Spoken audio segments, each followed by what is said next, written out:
Hello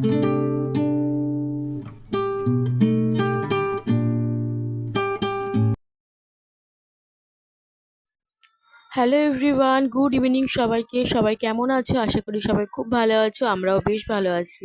তো সন্ধ্যেবেলায় হঠাৎ করে ইচ্ছা করলো একটু পোলাও আলুর দম খেতে। তো যেহেতু বোন ছিল, ভাবলাম চলো বানিয়ে ফেলি। তো সমস্ত কিছুই ঘরে ছিল, সেই জন্য বানাতে আরো সহজ হয়ে গেল।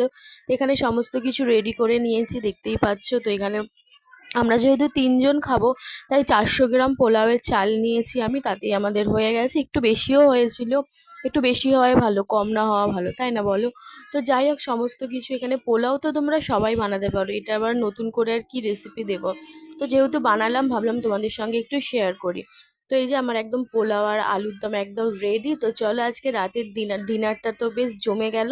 চলো আজকের মতো এই পর্যন্তই। ভালো লাগলে লাইক কমেন্ট শেয়ার, আর সবাইকে টাটা, গুড নাইট।